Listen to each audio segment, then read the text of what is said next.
제가 고민이 하나가 있습니다. 고민이. 방금 전에 이종석 목사님께서 디모데 후서 말씀하시면서 이 바울 선생님께서 고난을 장마다 이야기해서 좀 그렇다는데 저는 지금 책마다 고난을 이야기해야 돼요. 일반 서신서가 그 고난의 서신이라고요. 우리 잘 아시다시피 박해서신 이렇게도 또 불리기도 합니다. 바로 그 고난에 대해서 우리가 어떻게 대해야 되는지 일반 서신은 답을 주고 있습니다. 근데 사실 그 답은 이미 우리가 갖고 있습니다. 가지고 있어요. 언제 가지고 계셨어요? 이미 지금까지 창세기부터 올 때 지금까지 오셨잖아요. 그죠? 그때 이미 여러분들 답을 얻으셨습니다. 그 답이 명확하게 이것이다라고 말씀하신 분도 있고 또 그냥 전반적인 이야기로 풀어서 말씀하신 분이 있는데 저는 그 답을 말씀을 드렸어요. 지혜서 말씀을 드릴 때. 그렇죠? 여호와를 경외하는 것이 지혜의 근본이다. 그럼 고난을 어떻게 이겨야 될까요? 그 지혜로 이기면 되는 겁니다. 박해서신은 결국에는 믿음과 그죠? 믿음의 삶인데 하나님을 어떻게 의지하느냐에 대해 질문합니다. 하나님을 어떻게 의지하는가? 우리에게. 박해서신이라고 해서 서신을 보냈습니다. 교회에. 그런데 그 박해서신의 내용에는 그 박해, 어려움, 고난을 이기는 명확한 답이 없습니다. 예를 들어서 로마의 황제가 몇 날 며칠 몇 시에 너네 교회에 쳐들어갈 거야. 이런 어떤 그런 문제가 있다고 치면요. 하나님께서 어떻게 답을 주실까요? 그러면 몇 날 몇 시에 이렇게 모여가지고 창도 좀 들고 손에 이렇게 좀 방패도 좀 들고 앞에 가서 이렇게 좀 면열 대용으로 쓰고 뒤는 좀 뒤에 이렇게 매복하고 있다가 갑자기 나타나면 공격해! 이렇게 해야지 우리에게는 속 시원한 정답이 되는 겁니다. 그죠? 근데 여러분들 일반 서신서, 이 박해 서신을 쭉 읽으시면서 느끼는 점이 있으신데, 읽어보신 분은 이미 느끼셨을 거고, 이제 저랑 이야기 하시면서 느끼실 것이 있는데, 그게 뭐냐 하면, 그 정답을 주시지 않습니다. 그럼 뭘 주세요? 해답을 주십니다. 해답. 근데 그 해답이 참 재밌습니다. 믿음을 지키는 겁니다. 믿음을 지키면서 믿는 사람으로 살라는 것이 해답입니다. 근데 베드로 후서쯤 가면 싸우라는 얘기가 한번 나와요. 근데 그 싸우라는 것은 실제로 가서 이렇게 막 치고받고 싸우는 것이 아니라 서로 어떤 것이 옳은 것인가, 하나님께서 옳은 것인가, 이방 신들이 옳은 것인가, 하나님께서 옳은 것인가, 돈이 옳은 것인가, 하나님께서 옳은 것인가, 우리가 믿는 권력이 옳은 것인가, 하나님이 옳은 것인가, 명예가 옳은 것인가, 아니면 하나님이 옳은 것인가, 아니면 내 자녀가 옳은 것인가. 여러 가지죠. 우리들에게 있는 여러 가지 우상들도 있고 믿음들도 있고 신념들도 있고 많이 있습니다. 그 모든 것 중에서 하나님을 의지하고 살려고 하는 것이 이 박해서신의 특징입니다. 그래서 정답이라기보다는 해답입니다. 저번에 제가 말씀드렸죠. 이렇게 해서 이렇게 해라. 뭘 대비하라. 이런 것이 아니라 그리스도인답게 살라. 그리스도인답게 살라. 그러면 그렇게 살다가 어떻게 돼요? 우리 속 터져서. 그 야고보서나 뭐 이런 서신서들 이렇게 지금 일반 서신서들 이렇게 보시게 되면 뭐 차별하지 말라는 얘기도 나오고 아내에게 순종하라는 얘기도 나오고 남편에게 순종하라는 얘기도 나옵니다. 막 속 터져요. 어떻게 순종해요? 정부에 순종하라는 얘기도 나옵니다. 막 속이 막 부글부글 합니다. 뭘 들고 나가가지고 다 때려 부시고 싶어요. 가끔 가다가 저는 가스통 들고 어디론가 가고 싶습니다. 용기만 있으면. 그런데 그 모든 것을 누구에게 의지하라는 거예요? 하나님께 의지하는 겁니다. 하나님의 때가 있으니 그 때에 하나님께서 우리를 보호하여 주시고 우리를 지켜주신다는 겁니다. 그 이야기를 여러분들이 창세기부터 지금까지 온 거예요. 그 이야기. 왜 똑같은 주제예요. 근데 우리는 하나님 마음 알기라고 하는 하나님의 마음을 여러분들에게 강조했을 뿐이고 여러분들이 어떤 고난이 있을 때 혹은 지금은 박해는 없죠. 실제로 중국 같은 경우는 박해가 실제로 있어요. 정말로. 얼마 전에 얘기 들었는데 10계명 중에 첫 번째 계명을 삭제해라라고 정부에서 명령을 했답니다. 그 상황에서 어떻게 그 박해를 이겨낼 것인가 라는 문제입니다. 우리가 기도해야 될 부분입니다. 사실 여기 중국에서 오신 선교사님도 계시고 또 실제로 중국에서 나오신 선교사님도 저희 그 스텝 중에 있는데 정말 어떻게 보면 눈물로 기도해야 될 제목이 아닌가. 그렇습니다. 그러한 그 어려움들. 우리에게는 그런 어려움이 없어요. 사실은 지금은. 그러니까 우리는 너무나 행복한 거예요. 행복하게 믿음 생활을 하고 있는 상황인데 근데 또 이렇게 얘기하면 또 섭섭합니다. 왜냐하면 각자의 고난이 있습니다. 각자의 어려움이 있고 그 모든 것을 어떻게 이겨나갈 것인가, 어떻게 지킬 것인가의 문제를 박해서신이 이야기합니다. 어떻게 해요? 해답은 하나님께 의지하는 것입니다. 하나님 안에 있는 거죠. 네, 그 답을 여러분들께서 보시도록 하겠습니다. 말씀드린 대로 일반 서신은 박해서신입니다. 박해서신. 그래서 여러분들께서 박해의 역사를 좀 알아야 돼요. 일반 서신이 야고보서가 맨 처음에 쓰이는데 일반 서신 안에 야고보서가 한 42년경으로 우리 기록 연대를 보고 있습니다. 44년, 네, 42년으로 보고 있습니다. 그 이전부터 일반 서신 전반에 걸쳐서 여러 가지 어려움들이 일어나기 시작을 합니다. 여러 가지 어려움들이. 첫 번째 뭐냐면 유대인들과 기독교인들의, 그리스도인들의 그 갈등입니다. 유대인들이 기독교인들을, 그리스도인들을 박해하죠. 사도행전에 보면 어떤 집사님이 설교 길게 하시고 돌아가세요. 누구 있어요? 스데반이라는 분이 있죠. 그리고 유대인 중에 기독교인을 대표적으로 박해한 사람이 있죠. 방금 전에 디모데 후서를 이야기하고 또 고난을 이야기했던 바울 선생님이 대표적으로 그런 분이었죠.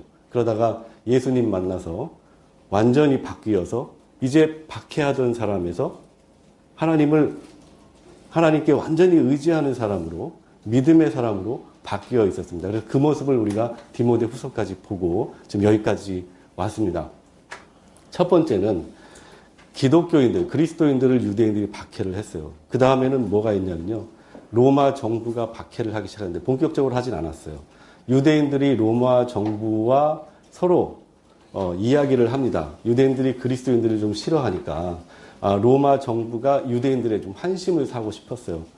그래서 누군가를 죽이게 되는데 그 야고보 순교 우리 사도행전에 보면 있어요. 그죠? 혹시 기억나세요? 네, 야고보 선생님 순교하시는 거. 그리고 베드로 선생님은 거기서 탈옥해서 이렇게 탈옥이 아니고 그냥 나오신 거죠. 이렇게 바로 그 모습입니다. 그러니까 유대인들과 로마 정부가 서로 어떻게 보면 하나가 돼서 이제 그리스도인들을 박해를 하기 시작을 합니다. 유대인들은 계속해서 그리스도인들을 싫어합니다. 그 배경 속에서 62년에서 한 66년 그 어간에 네로 황제가 등장을 하게 되는데 우리 대화제 사건 많이 들었었죠, 그죠? 그 사건을 그리스도인들에게 이렇게 떠밀으면서 결국에 그리스도인들이 또 박해당하는 일도 일어나기 시작합니다. 그래서 박해가 좀 잠잠해집니다. 로마로부터도 잠잠해지고 유대인들은 물론 이제 기본적으로 기독교인들과의 반감이 있는 상태인데 그 상태에서 또 어떤 문제가 생기냐면 안에서 문제가 생깁니다. 안에서. 교회 안에 문제가 생깁니다. 잠잠하고 교회가 좀 이제 성장하고 교회가 좀 될까 싶은데 안에서 어떤 문제가 생기냐면 거짓 선생님들이 나타납니다. 복음을 전에 듣고서 그 복음을 바꾸는 거죠. 예수님 재림, 예수님께서 곧 오신다. 바울 사도님께서 그렇게 생각을 하고 말하고 그렇게 살았는데 이게 늦어지거든요. 계속 늦어지니까 그거에 대한 답을 잘못 전해주게 됩니다. 거짓 선생님들이. 그래서 베드로 후서쯤 가면 그 모습을 우리가 볼 수 있어요. 전서, 후서 그 어간에. 그리고 나서 그 거짓 선생님들, 거짓 선생이라고 저희가 표현하는데 거짓으로 복음을 전하는 그런 사람들, 이야기하는 사람들이 본격적으로 등장을 하기 시작합니다. 그때가 언제냐면 90년경 어간에 도미티아누스 황제라고 로마 황제가 등극을 하는데 그 시점 전까지입니다. 그러니까 교회에 이단들이 이제 판을 치기 시작을 하는 거예요. 그러면서 이제는 예수님에 대해서 완전히 부인을 하게 되죠. 그리고 요한 1, 2, 3서 90년을 넘어가게 되면 이제 거짓 선생, 이단 이 정도의 표현을 넘어서서 적 그리스도라는 표현으로 성경에 기록이 됩니다. 그리스도를 대적하는 정도까지 이르게 됩니다. 90년을 넘어가면 이제 이상한 강력한 이단이 나타나기도 하고 적그리스도라고, 그리고 도미티아누스 황제, 로마 황제가 본격적으로 박해를 하기 시작합니다. 그리고 나서 요한계시록이 맨 마지막에 쓰여지게 되는데, 요한계시록은 고난과 박해의 종합 선물 세트입니다. 여러분들 그 엄청난 환상들 있잖아요. 그 모든 환상들은 우리가 겪을 수 있는 모든 고난과 어려움과 박해를 이야기합니다. 그래서 그 환상들을 해석하는 데 있어서 여러 가지 문제도 있었고, 또 이견도 상당히 많죠. 어떻게 해석하느냐에 대한 문제, 그 문제를 우리 마지막 시간에 한번 보시도록 하겠습니다. 그래서 일반 서신을 여러분들 보실 때는 박해 서신이다, 박해의 역사가 있는데, 박해의 시간이 있는데, 고난의 시간이 있고 어려움의 시간이 있는데, 이 시간에 개인과 교회에게 답을 주는 서신이 바로 일반 서신입니다. 그런데 이 일반 서신이 지금까지 저는 별로 안 읽었습니다. 여러분들 중에는 많이 읽으신 분이 계시겠지만 잘 안 읽었습니다. 저는 어떻게 보면 잠전화도 잘 안 읽었는데 강의를 했고, 지금 일반 서신도 많이 읽지 않는데 강의를 하고 있습니다. 예수님께서 이 땅에 오셔가지고 복음의 씨앗을 뿌렸어요. 예수님께서 부활하시고 교회가 생기기 시작했을 때 제자들과 바울 선생님께서 나타나셨습니다. 그래서 이 바울 선생님과 제자들은 교회를 성장을 시켰어요. 그리고 예수님의 제자들이 맨 마지막에 편지를 남겼는데, 교회가 성장한 후에 그 교회에 문제들이 생기는 겁니다. 물론 예수님 이후에 교회에 대한 모든 문제들이 있었지만, 사실 바울 서신서까지는 우리 그 문제들에 대해서 잘 인식하지 못합니다. 어디에 많이 초점을 두냐 하면, 바울 선생님께서 참 위대하신 분이고, 바울 선생님께서 우리의 모범이 되시는 그리스도인이시고, 우리가 예수님을 따라서 죽을 수는 없으니까, 우리가 예수님 따라서 실제로 죽을 싸움도 아니고 죽기가 참 어렵습니다. 용기도 별로 없고. 저는 좀 그렇습니다. 여러분들은 어떨지 모르겠습니다. 그리고 유튜브를 보시는 많은 분들도 어떨지는 모르겠어요. 저는 좀 그래요. 어떻게 그럴까? 그렇게 할 수 있을까? 그래서 저의 롤모델은 어떻게 보면 바울 선생님인지도 모르겠어요. 그만큼 열심을 내서 예수님을 지키고 하나님을 지키고 그렇게 사는 것이 저의 모습이 되지 않을까라는 생각을 제가 했었습니다. 그래서 바울 서신서까지 우리가 볼 때에 그런 마음으로 많이 봅니다. 그런데 일반 서신으로 넘어와서는 사실 이 제자들의 어떤 그 지금 이야기들, 교회를 걱정하는 이야기, 개인을 걱정하는 이야기, 특히 많은 교회 성도들이 고난에 있을 때 해답을 주는 이 이야기들에 대해서는 제가 잘 안 읽었어요. 사실 이 부분도 같이 읽어야 나의 믿음과 그리고 여러분들께서 이끄는 교회의 믿음과 또 여러분들과 같이 동역하는 교우들의 믿음을 서로들 지킬 수가 있거든요. 그리고 여러분들 교회 밖에 있는 여러분들 가족과 이웃들의 믿음도 여러분들께서 지켜나갈 수가 있게 됩니다. 그래서 일반 서신 여러분 이제 강의를 들으실 때 그 관점에서 잘 들으시기 바랍니다. 자, 교재는 지금 여러분들 147쪽에 있습니다. 제가 말씀드린 일반 서신 개관인데요. 한 표로 이렇게 만들어져 있습니다. 교재에도 그 표가 있습니다. 이 교재의 표는 중요합니다. 여러분들께서 가능하시면 이 서신서의 순서를 알아두시면 좋고, 겸해서 무엇을 알아두면 좋으냐 하면 바로 문제들의 연도가 있습니다. 여기는 안 나오군요. 연도는 안 나오는데요. 연도는 아마 뒤쪽 어디 페이지에 표에 있는 것 같아요. 네. 151쪽에 다시 연도가 표시된 쪽이 있습니다. 이 두 개의 표를 여러분들께서 비교하시면서 보시면서 그 연도를 함께 연이어서 보시면 제가 방금 도입 부분에서 말씀드린 그 이야기가 떠오르실 겁니다. 자, 먼저 개요를 다른 연도 없이 한번 보도록 하겠습니다. 야고보서, 아까 제가 연도를 착각했습니다. 46년, 49년인데 요 시기에 말씀드린 대로 유대인들과 그리스도인들이 서로 문제가, 갈등이 좀 있었죠. 유대인들이 그리스도인들을 박해하는 그런 상황입니다. 그리스도인들 수가 좀 적으니까. 그런데 재밌는 것은 그 바로 이후에 44년경에 예루살렘 땅을 중심으로 남과 북에 대기근이 일어납니다. 그래서 그 자연에서 오는, 그러니까 자연적인 고통에서 오는 것도 이 그리스도인들이나 유대인들이나 그 땅에 있던 사람들이 경험을 하게 되죠. 45년에 대기근이 일어나는데 요때 헤롯의 박해라는 것이 생겼었습니다. 아까 제가 야고보 선생님이 순교했다고 그랬죠. 그 어간이 한 44년, 45년인데 이 야고보 선생님은 예수님의 제자 야고보입니다. 나중에 야고보서에서 나오는 야고보는 예수님의 형제 야고보, 장로 야고보라고 보거든요. 자, 그때 예수님 제자 야고보가 죽습니다. 그리고 베드로는 감옥에서 이제 탈출을 하는 시기가 바로 44년, 45년, 야고보서가 쓰여진 46년, 49년 그 어간. 그러니까 유대인들이 기독교인들을 본격적으로 좀 이렇게 핍박했던 그 시기, 그리고 로마 정부가 유대인들과 같이 그리스도인들을 좀 핍박해야 했던 정치적인 이유로 그 시기입니다. 그때 왕이 헤롯이죠. 그죠?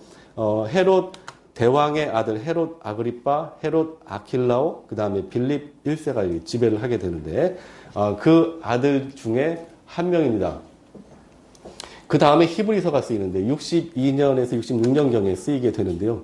이 30년에 스데반 집사님이 죽고 순교하고 그 다음에 대기근이 일어나고 야고보 선생님도 죽는 거죠. 야고보 선생님은 그 교회, 예루살렘 교회의 대표 기둥이었는데 이제부터 교회가 조금씩 흔들리기 시작을 합니다. 그 이후 62년이 되었을 때 히브리서 저자는 누군지 모르겠어요.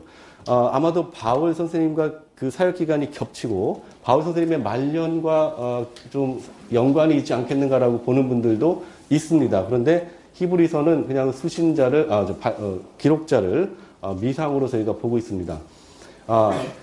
히브리서가 쓰일 때까지 유대인들은 계속해서 그리스도인들에 대해서 박해를 하기 시작합니다. 크건 작건 그렇게 박해를 하기 시작하죠. 그런데 이때 갑자기 로마의 네로가 등장을 하게 됩니다. 이 시기에.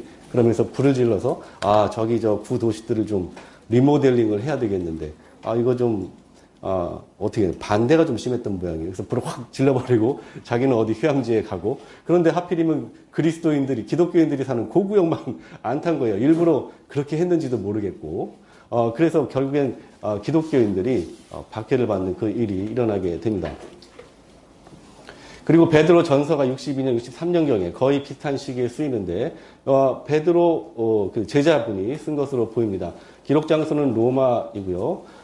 이 베드로 전서부터, 그러니까 베드로 후서에 이르기까지, 사실은 베드로 전서도 고난에 대한 이야기가 주제로 되어 있는데 요 어감부터는 거짓 선생님들에 대한 이야기가 이제 스물스물 이제 나타나기 시작. 물론 그 전부터도 있긴 있었지만 우리가 본격적으로 보는 시기가 바로 베드로 전후서 이 어간이라고 보시면 됩니다.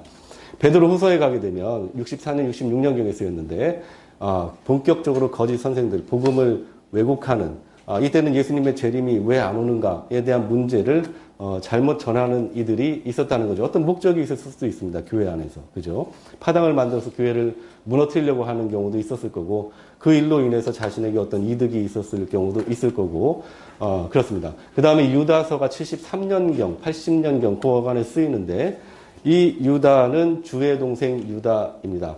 그래서 유다서를 가만히 보면 거짓 선생님들의 모습이 좀 한층 강화됩니다. 그래서 베드로 후서에서는 단순히 그냥 거짓 선생, 거짓 복음을 전하는 이들 이렇게 표현하는데, 유다서를 가게 되면 갑자기 표현이 좀 강력해집니다. 그래서 유다서의 내용도 좀 급박해집니다. 이단을 조심하라, 이단을 조심하라. 그리고 요한 1, 2, 3서를 가게 되면 적 그리스도라는 표현을 쓰면서 이제 본격적으로 이단이 강세를 띠게 되고 이단이 활발하게 움직이기 시작을 합니다. 특히 그 예수 그리스도를 보면서 대적을 하는 그 시기가 나타나는데 요한 1, 2, 3서에서 그 이야기를 하게 됩니다. 저는 유다서까지만 강의를 해드리고 요한 1, 2, 3서는 우리 김다희 목사님께서 점심 후에 하실 예정입니다. 자, 여기까지 이해되셨죠? 네. 자, 이제 어떤 이야기를 해야 되냐면요.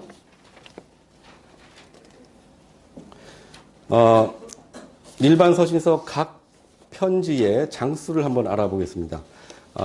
일반 서신서가 지금 보시면 제가 강의할 것은 야고보서, 히브리서, 베드로전서, 베드로후서, 유다서인데, 여러분들 이제 이 장수를 기억하는 좀 방법이 있어요. 이렇게 한번 외워보시죠. 야고보서와 히브리서를 같이 연이어서 보시는데요. 요거는 교재는 이제 안 보셔도 됩니다. 제가 설명을 드릴 테니까 외우시면 됩니다. 야고보서 히브리서를 같이 외우시는데 전철수에 어떤 목사님께서 그러시더라고요. 히브리서가 13장이랍니다. 히브리서가. 그런데 히브리서 한 장을 읽을 때 약 5분이 걸린답니다.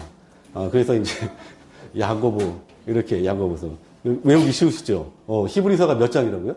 13장이라고 하는데 그 히브리서를 한 장 읽는데 약 몇 분 걸린다고요? 약 5분 걸린답니다. 실제로 읽어보셨나 봐요. 그래서 히브리서 13장, 13장을 한 장을 읽을 때 약 5분 걸린다 해서 야고보서는 5장입니다. 자, 베드로 전후서 유다서는 재밌어요. 베드로가 고기를 낚는데 고기 큰 고기 그 숫자는 아시죠? 153마리잖아요. 근데 주의할 게 있습니다. 베드로 전후 유다서를 이렇게 순서대로 가시면 안 되고 가장 많은 장이 베드로 전서 5장입니다. 그리고 베드로 후서가 3장이고 유다서가 1장입니다. 그래서 153마리. 기가 막혀서 제가 그거 듣고 이거는 제가 꼭 말씀드려야 되겠다. 그래서 일반 서신서 여러분들 장수 외우실 때 베드로전서 5장, 베드로후서 3장, 유다서 1장, 153마리 이렇게 기억하시면 됩니다. 히브리서 몇 장이라고요? 예, 13장. 야고보서는 몇 장이라고요? 약 5분. 예, 야고보 5장입니다. 자, 베드로 전서는 몇 장이라고요? 거꾸로 5장. 베드로 후서는 3장. 유다서는 1장. 왜 그래요? 물고기 153마리. 베드로 생각하시면 됩니다. 여러분들 얼굴이 좀 밝아지셨네요. 네, 그렇게 하시겠습니다. 자, 일반 서신 개관을 한 번 더 해드리겠습니다. 저 신약 개관 기억나시죠? 잠깐 해드렸는데 일반 서신 개관을 보시면서 다시 한번 기억해내겠습니다.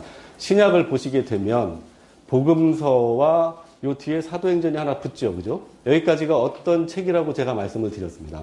역사서, 서신서, 예언서 중에 어떤 책일까요? 역사서죠. 옆에 써 있네요. 기가 막히는 5권이 있습니다. 그리고 그 이후에 서신서들이 쭉 펼쳐지죠. 그리고 맨 마지막에 예언서가 하나 있어요. 어떤 예언서가 있어요? 네, 요한계시록이 있죠. 그 가운데 서신서들이 21권이 있습니다. 이 중에 13권이 있고 그 다음에 8권이 있어요. 13권은 누구의 서신이라고 우리가 보았습니까? 바울 서신이라고 이렇게 보았죠. 그럼 나머지 8권은 일반 서신이라고 얘기하는데 박해 서신이라고도 얘기하고 사실 예수님의 제자들 서신이라고 얘기하기도 할 수 있겠죠. 그죠? 그 중에 히브리서는 사실 물음표이긴 하지만 그렇게 보시면 될 것 같습니다. 바울 선생님의 서신은 사도행전을 여러분께서 읽으시면서 각 장별로 혹은 사도행전, 바울 선생님께서 여정을 떠나시는 그 여정의 순서대로 이렇게 화살표로 연결이 되어 있습니다. 첫 번째 갈라디아서, 데살로니가 전후서, 고린도 전후서, 로마서, 에베소서, 골로새서, 빌레몬서, 빌립보서 오늘 아침에 배우셨죠. 그 다음에 디모데 전서, 디도서, 디모데 후서 방금 전에 보셨어요. 사도행전에 걸쳐서 이 서신서들을 보았고 이제 여러분들께서 보실 서신은 맨 앞에 야고보서 46년경에 쓰인 거, 그 다음에 베드로전서 62년부터 뒤에 후반 90년 어간까지 쓰인 거, 요 요한계시록 거의 90년 후반까지 쓰인 요 부분을 여러분들께서 함께 보실 예정입니다. 아까 말씀드린 대로 복음서에 나오는 예수님은 예를 들어서 씨앗을 뿌렸다고 한다면, 교회에 씨앗을 뿌렸다고 한다면, 바울 선생님은 예수님 제자들과 함께 교회를 무르익게 했습니다. 물론 바울 선생님 힘으로 한 건 아니죠. 항상 보면 바울 선생님은 어떤 분과 동행하셨어요? 우리 하나님이라고 할 수도 있고 사도행전에서 특별히 떠오르는 단어 하나가 있어요. 항상 성령과 함께 하셨다고 그러죠. 사실 예수님도 성령과 함께 하셨죠. 바울 선생님도 성령과 함께 하셨고 제자 여러분들도 성령과 함께 하셨습니다. 여러분들도 성령과 함께 하십니다. 그죠? 그러니 우리에게 고난이나 박해나 어려움이나 문제가 있으면 성령과 함께 하시면 됩니다. 그것이 해답이겠지요. 그게 일반 서신, 우리 박해 서신의 해답입니다. 그 관점에서 한번 보시고요. 사실 그 고난과 어려움과 문제들의 차이는 상당히 많습니다. 이분들은 정말 얘기하면 얘기하면 정말 목이 날아가는 시대였습니다. 그 시기에 그것을 어떻게 이겨나갈 수 있었다는 하는 부분이죠. 아까 말씀드린 대로 하나님께서 몇 날 몇 시에 칼 들고 거기 지키고 있어 이렇게 말씀하시는 게 아니라 그냥 그 자리에서 믿음을 지키고 고난을 견디고 그리스도인으로 살아라. 그러면 누가 지켜주신다는 거예요? 하나님께서, 성령님께서, 주 예수 그리스도께서 지켜주신다는 거죠. 그걸 믿느냐 안 믿느냐를 창세기부터 지금까지 여러분들에게 여쭙는 거예요. 온 세상 많은 사람들에게 하나님께서 묻는 겁니다. 니들 이런 하나님을 받아들일 것이냐? 죄송합니다. 여러분들 그런 하나님을 받아들일 것인가? 아니면 그런 하나님을 받아들이지만 믿음의 삶을 살지 않을 것인가? 에 대한 물음을 우리에게 하고 있습니다. 그 물음에 답을 우리가 계속 받아왔지요. 그리고 그 물음에 답을 주지 못한 모습도 이미 구약에서 쭉 봐왔어요. 여러분들 성경 보실 때 뭘 보십니까? 그죠? 우리 성경 볼 때 뭐 봐요? 한 가지입니다. 우리가 믿을 걸 보면 됩니다. 하나님께서 창세기부터 지금 여기까지 왔을 때, 그리고 요한계시록까지 갔을 때 하나님께서 무엇을 해주셨는지 그것만 보면 돼요. 그게 하나님의 마음이거든요. 우리를 지켜주신다는 거예요. 우리는 눈으로 보고 손으로 만지고 귀로 듣고 코로 맡으면 죽을 것 같아요. 정말 죽을 것 같아요. 근데 하나님은 믿으라는 거예요. 믿으라.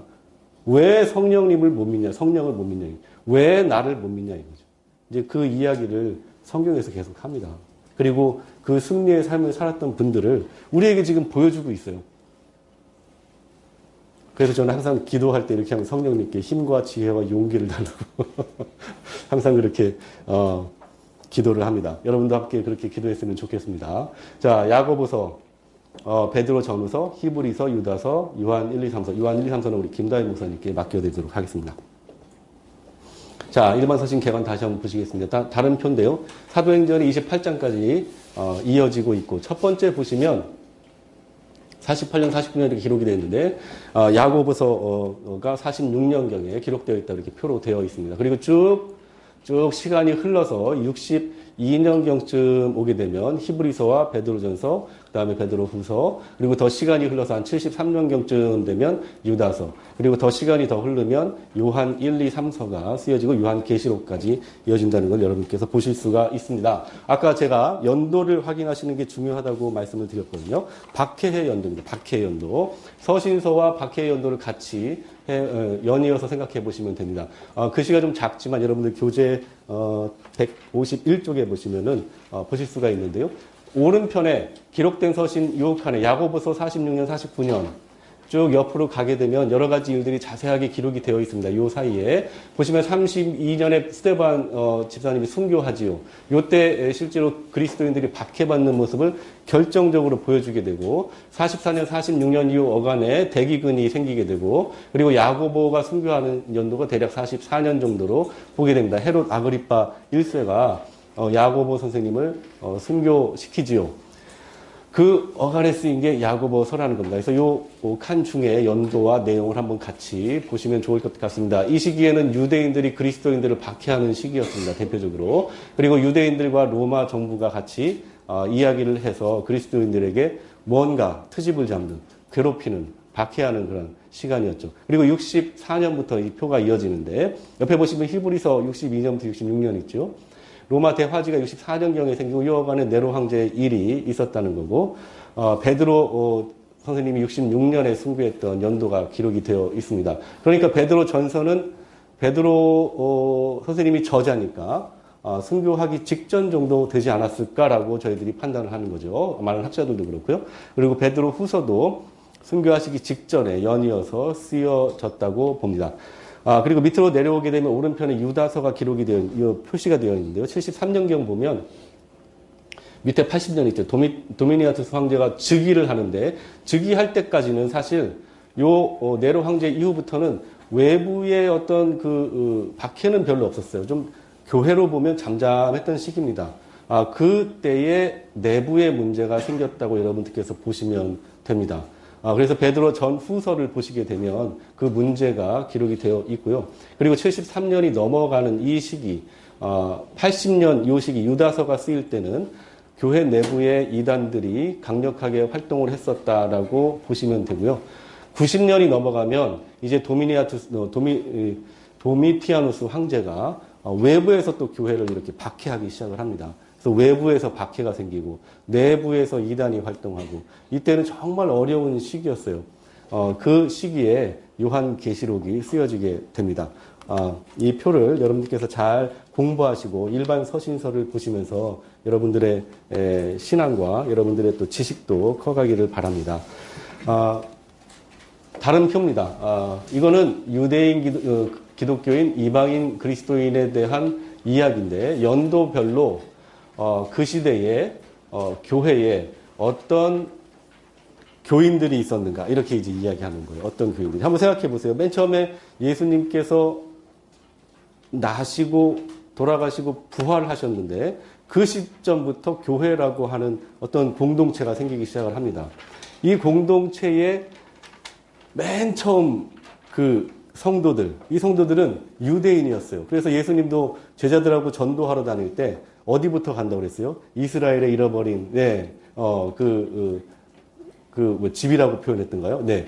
그 집을 따라서 이렇게 전도를 먼저 했습니다. 그리고 바울 사도님도 선교를 이렇게 다니시면서 해외에 갔을 때도 유대인들이 모이는 회당을 먼저 방문을 하고 유대인들을 위해서 먼저 선교를 했어요. 근데 유대인들이 서로 합작해서 본국에서 해외에서 합작해서 막 쫓아다니면서 위협을 했던 그 일도 우리가 기억을 합니다. 결국에 바울 사도님께서 을 통해서 종교가 아니라 예수님을 영접하신 분들은 유대인들보다는 이방인들이 훨씬 더 많았죠. 헬라인들, 또 헬라 밖에 다른 민족들, 그런 많은 사람들이 바울 선생님의 말씀을 듣고 예수님을 믿었습니다. 30년, 그러니까 스데반 집사가 죽을 그 어간에, 순교할 그 어간부터 48년 대기근이 이어지는 그 시기까지는 예루살렘 교회 시대라고 이야기합니다. 그러니까 교회의 중심, 그걸 어떻게 표현해야 될까요? 그러니까 그리스도인들이 그래도 활발하게 예수님을 믿었던 그런 시대를 이야기합니다. 예루살렘을 중심으로 그렇게 믿었습니다. 이때는 히브리파 기독교인, 히브리파가 이제 유대인들이겠죠. 유대인이 먼저 개종을 했으니까 헬라파 기독교인도 모였습니다. 우리 오순절 때 보면은 해외 각지에서 막 모여가지고 성령께서 내리자 서로들 방언 이야기했는데 알아듣고 뭐 그런 이야기도 우리 봤잖아요, 그죠? 맨 처음에는 히브리파 기독교인들이 생기고 그 다음에 헬라파 기독교인들이 해외에 있다가 절기에 들어와서 예루살렘에서 그 일을 겪은 후에 주저앉은 사람도 있고, 네, 예루살렘에서 교회 생활하는 분들도 있고 다시 해외로 돌아갔던 분들도 있었을 겁니다. 그리고 그 시대는 헬라 시대였기 때문에 헬라인들도 외부에서 많이 유입이 됐어요. 그리고 여러 가지 제자들의 전도와 아까 그 성령이 내리는 그 모습과 오순절 사건과 뭐 여러 가지 교회를 중심으로 한 일들을 목격하고 듣고 했겠죠. 그래서 그분들도 그리스도인으로 개종을 했던 시대가 바로 예루살렘 교회 시대입니다. 그 이후 48년부터 73년, 그러니까 유다서가 쓰이기 바로 그 어간까지가 바울 선생님 전도 여정 시대라고 우리가 봅니다. 왜냐하면 예루살렘 지역에, 이스라엘 땅 예루살렘 지역에 박해가 있었잖아요, 유대인들이. 그래서 많은 분들이 실제로 떠났어요. 바울 선생님이 다메섹까지 쫓아갔다는 얘기는 그리스도인들이 그 박해를 떠나서 예루살렘 땅을 벗어나서 해외로 분산됐다고 하는 것을 우리가 볼 수가 있습니다. 그 시기부터 이제 해외에 가게 되면 유대인들이 살아가는 공동체들이 이렇게 있게 되죠. 우리 왜 구약 때 공동체 형성 과정 우리 쭉 봤지요. 그 유대인들 공동체가 그 뿌리에서 이렇게 흘러옵니다.